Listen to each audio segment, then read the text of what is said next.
ఆ పాలేరు కుర్రాడా, ఆ స్కౌండ్రల్ నిన్ను నానా తిప్పలు పెట్టి అవమానం చేసి. అవమానించాడు గాని అపకారం చేయలేదు.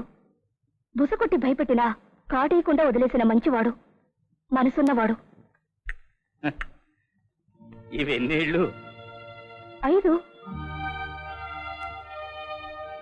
ఇప్పుడు ఎన్ని కనిపిస్తున్నాయి? అదే నీకు నాకు తేడా. చాలా కోపంలో ఉన్న వాళ్లకు, చాలా ప్రేమలో ఉన్న వాళ్లకు చూపు మసకబారి ఉంటుంది. ఎదట మనిషి నిజ రూపాలు సరిగ్గా కనపడం. వాడు నీ డబ్బు కోసం కుట్రబన్నాడు అంటే నీకిప్పుడు అర్థం కాదు, నమ్మలేదు. ఇవన్నీ వెళ్ళు. నాకు జాకి ఎలాగో నీ దృష్టికి గిరీషు అంతే.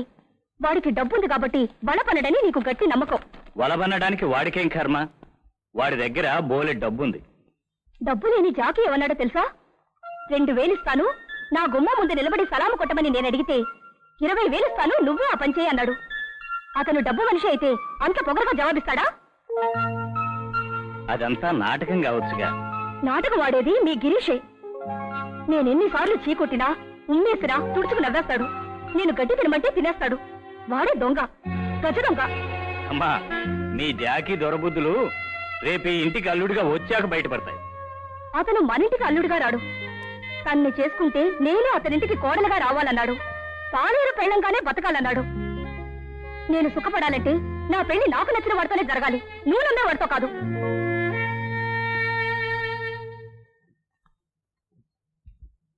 డాడీ, ఇన్నాళ్ళు నేనేవడిగినా అది కాదనకుండా ఇచ్చావు. ఈవేళ నా 100 ఏళ్ల బతుక్కి. అర్థమైందమ్మా.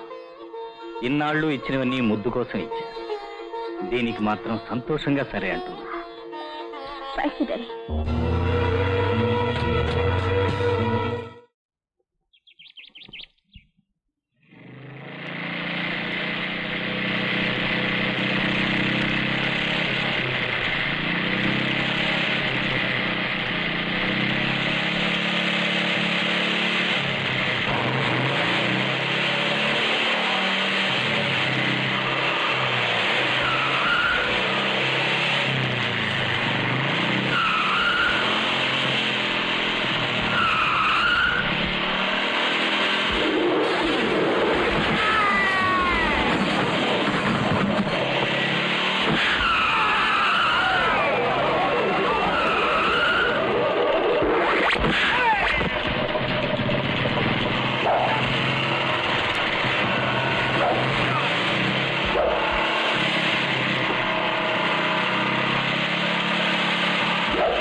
వాడింతమందిని ఆట ఆడించాడంటే పాలేరు కానే కాడు, ఖచ్చితంగా గజ దొంగ. అంతేనండి, మారు వేషంలో పాలేరుగా కుదిరి మన అమ్మాయిని ఆశ్చర్యపట్టాలని ప్లాన్ వేసేటండి. వాడు ఇంట్లో లేనప్పుడు వెళ్ళి సోదా చేయాలి, ఆరా తీయాలి.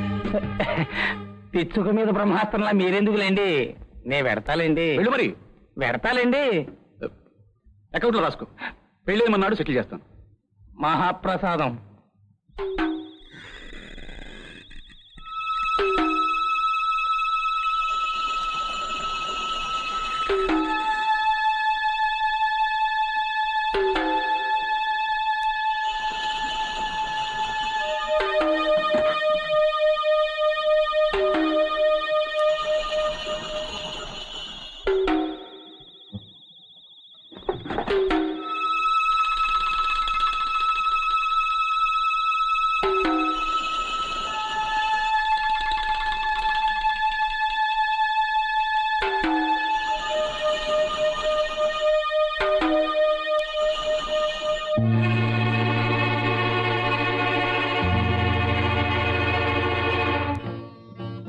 అరచేతి నిజరూపం బాగా అర్థమైందా అమ్మా?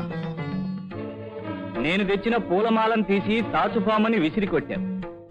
స్వయంగా నాగుబామను తీసుకొచ్చి మెళ్ళో వేసుకోబోయావు. పాలనుకుని కళ్ళుకుండను నోటి దగ్గర పెట్టుకున్నావు. నీ మాటలే నీకు అప్పచెబుతాను. పేదవాళ్ళంతా దొంగలుగానంటే గొప్పవాళ్ళంతా దొరలు కారన్నా. నువ్వు వరించిన దొరవారు గొప్పవారే. అయినా నీ ఆస్తి కోసం వలబన్నాడు. కట్టుకున్న పెళ్ళాం బతికొండగానే నీకో ఉరితాడు కట్టబోయాడు.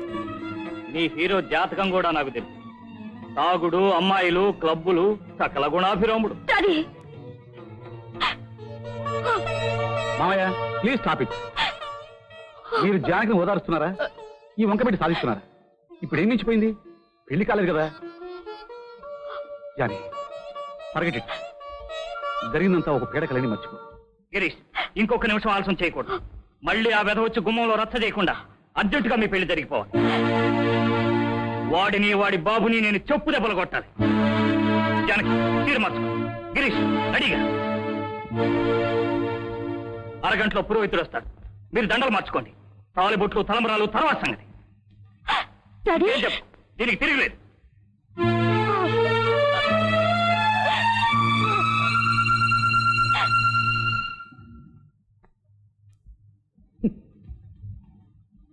అకౌంట్లో రాసుకో.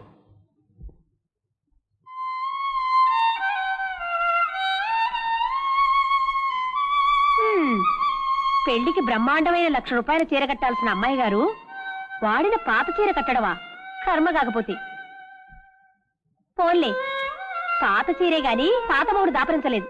చిలక అవతల టైం అయిపోతుంది. నాన్నగారు కోపడతారు. చావబోయేదానికి తిట్ల భయం ఏంటి? పదా. ఎక్కడికి? వాడి దగ్గరికి. వాడిని పొడిచి నేను పొడుచుకు తోస్తాను.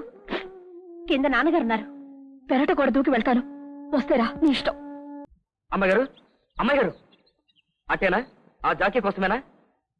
వాడు చేసిన పాడు పని ఇప్పుడే తెలిసిందమ్మా. నౌకర్లు చెప్పారు. అందరూ కన్నీళ్లు పెట్టుకుంటున్నారు. మీకు దండం పెడతాను, మీరు ఒక్కరు వెళ్ళకండి ప్లీజ్. ఏ చంపుతాడా? అది కాదు, వాడికి ఇంకా తెలియదు ఇది బయటపడ్డట్టు. ఇప్పుడే బజార్లో చూశాను. మా మావయ్య గారు వాడు పెళ్లికి చీరలు కొడుతున్నారు. అదే మేజర్ గారు మా మావయ్య కదా. సీత నా భార్య. ఓ మీరా? అమ్మాయి గారు, మీరు మా ఇంటికి వెళ్ళి ఉండండి. సీత ఉంది, సీత కూడా చెప్పండి. ఈలోగానే వెళ్ళి వాడికి మంచి మాట చెప్పి మా ఇంటికి తీసుకొస్తాను. అప్పుడు వాడిని నిలదీసి అడిగి